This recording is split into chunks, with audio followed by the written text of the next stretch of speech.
Welcome back to my channel Suji health hub. ఈరోజు morning vlog share చేస్తున్నాను. మీరు ఎవరైనా మన ఛానల్ ఫస్ట్ టైం చూస్తున్నట్లయితే ప్లీజ్ సబ్స్క్రైబ్ చేయండి. పక్కన బెల్ బటన్ ప్రెస్ చేయండి. అందులో ఆల్ ఆప్షన్ క్లిక్ చేయండి. నేను వీడియో పెట్టిన నోటిఫికేషన్ వస్తుంది.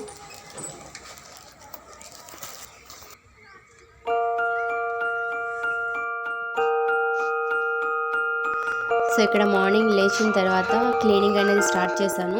మనం రెగ్యులర్గా క్లీన్ చేసుకోవడం వల్ల ఏంటంటే డస్ట్ అనేది ఎక్కువ ఫామ్ అవ్వకుండా ఉంటుంది. ఇక్కడ మనం చాలా షో కోసం అని చెప్పి టాయ్స్ కానీ గిఫ్ట్ ఐటమ్స్ కానీ పెట్టుకుంటాం. షో ప్లాంట్స్ ఉంటాయి, ఇండోర్ ప్లాంట్స్. వాటిని ఏంటంటే రెగ్యులర్గా క్లీన్ చేయడం వల్ల డస్ట్ అనేది ఎక్కువ ఫామ్ అవ్వకుండా ఉంటుంది అండ్ మన వర్క్ కూడా ఈజీగా అవుతుంది. సో ఇక్కడ నేను మనకి షోగా పెట్టుకున్న ఐటమ్స్ అన్నీ కూడా నేను క్లీన్ చేసుకుంటాను రెగ్యులర్గా, చైర్స్ కానీ అవన్నీ కూడా.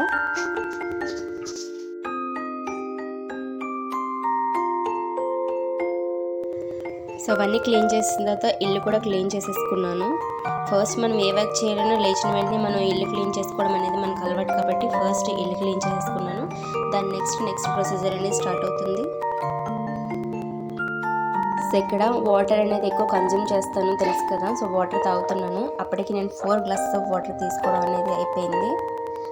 ఇక్కడ ఈ పాలు ఏంటంటే మనం అందరం నార్మల్గా పాలు కాస్తాం కదా. సో ఇక్కడ పాలు కాచేటప్పుడు ఒక చిన్న టిప్ పాటిస్తే కనుక మనకి పిల్లలకి దగ్గు జలుబు అనేది కొంచెం ఎక్కువ పట్టకుండా ఉంటుంది అండ్ ఇనీషియల్గా ఉంటే కనుక తగ్గిపోతుంది ఈ టిప్ పాటించడం వలన. ఇక్కడ పాలు ఏంటంటే కాచినట్టుగా ఉన్నాయి, కాచిన పాలు కాదు. నిన్న తీసుకున్న పాలలో అయినా చాలా లేటుగా పాలు తీసుకొచ్చారు. సో అందుకోసం అని చెప్పి అది ఫ్రిడ్జ్లో ఉంచడం వలన అలా ఉంది. పచ్చి పాలే దీన్ని కాస్తున్నాను. మనం పాలు కాచేటప్పుడు చిన్న అల్లం అనమాట. ఈ అల్లాన్ని తురుముకునైనా లేదు అంటే దంచుకునైనా సరే, ఎలా వేసినా సరే పాలల్లో అల్లం వేయడం వలన ఆ అల్లానికి ఉన్న జ్యూస్ అంతా పాలకి పడుతుంది. సో అలా పాలకి పట్టడం వలన మనం పాలు తీసుకుంటే కనుక మనం ఆ పాలు అలా కాచేసి మనం తాగాలన్నా పిల్లలకి ఇవ్వాలన్నా సరే అది ఫిల్టర్ చేసి ఆ పాలు ఇస్తే మనకి ఏదైనా దగ్గు కానీ జలుబు ఇలాంటివి ఉంటే కనుక అది క్యూర్ అవుతుంది అండ్ చాలా బాగా వర్క్ అవుతుంది కూడా. ట్రై చేయండి.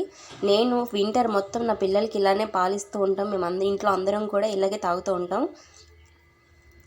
సో ఇక్కడ చూస్తున్నారు కదా, నేను దంచి వేస్తున్నాను. అండ్ చాలామంది అనుకుంటారు ఇలా అల్లం వేయడం వల్ల పాలు విరిగిపోతాయా అని. పాలు అనేది అస్సలు విరగదు. అండ్ ఇది అల్లం వేసి ఇలా కాయడం వలన మంచి ఎరోమా అనేది వస్తుంది.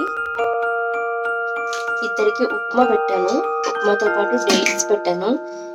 రెగ్యులర్గా వీళ్ళ డైట్లో కంపల్సరీ డేట్స్ కానీ లేదంటే డ్రై ఫ్రూట్స్ ఏదో ఒకటి ఇంక్లూడ్ చేయడం వల్ల ఏంటంటే వీళ్ళకి ప్రోటీన్ అనేది బాగా వస్తుంది. ఈ డేట్స్ వల్ల హెచ్బి క్వాంటిటీ అనేది ఇంక్రీజ్ అవుతుంది. సో అందుకోసం అని చెప్పి నేను ఈ డేట్స్ పెడుతున్నాను. సో ఇక్కడ పిల్లలకి టిఫిన్ ప్యాక్ చేస్తాను.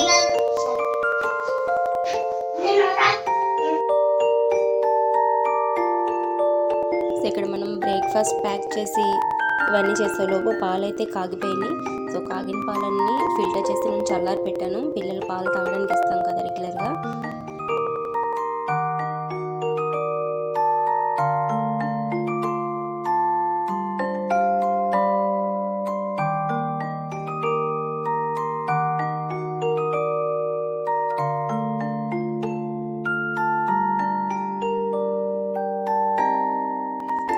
ఇక్కడ పాలు చల్లారిపోయినాయి కదా, ఇద్దరికి సేమ్ క్వాంటిటీ పాలు ఇస్తాను. పిల్లలు తాగడం కోసం అని చెప్పి పాలు రెడీ చేస్తున్నాను. సో పిల్లలు స్కూల్కి వెళ్ళిపోయారు. ఇప్పుడు నెక్స్ట్ ఏంటంటే ఒక కప్ చాయ్. ఇప్పుడు నేను చాయ్ ప్రిపేర్ చేసుకుంటున్నాను. చాయ్ ఏంటంటే కాఫీ అనేది చాలా ఎక్కువ వస్తుంది, అందుకోసం అని చెప్పి అల్లం టీ ప్రిపేర్ చేసుకుంటున్నాను. చాలా మంది టీ ప్రిపేర్ చేసుకునేటప్పుడు పాల క్వాంటిటీ అనేది చాలా ఎక్కువ వేసుకుంటారు, చిక్కగా ఉండాలని. పాలు అనేది టీలో చాలా ఎక్కువ ఉండకూడదు. అట్లీస్ట్ ఈక్వల్ క్వాంటిటీ ఉండాలి, లేదంటే మనం తీసుకునే పాలకి సగం క్వాంటిటీ అనేది వాటరే ఉండాలి.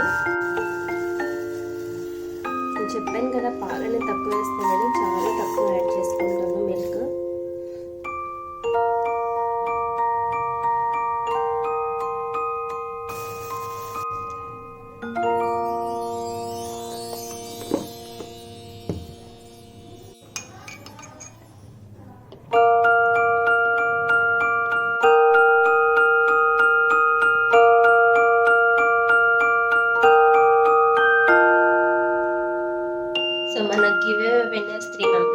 చేసాం కదా, అందులో నేను ఆల్రెడీ 2 మెంబర్స్కి గిఫ్ట్ పంపించేసాను.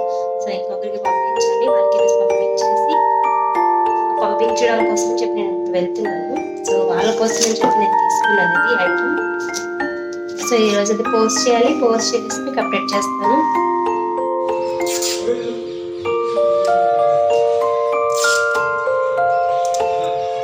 సో ఇది పోస్ట్ ఆఫీస్ దగ్గర నేను అడ్రస్ అంతా మెన్షన్ చేసేసాను. ఆయన దాన్ని ఇంకా పర్ఫెక్ట్గా కొంచెం సీల్ చేస్తున్నారనమాట. చెక్ చేస్తారు కదా, అన్నీ చెక్ చేస్తున్నారు.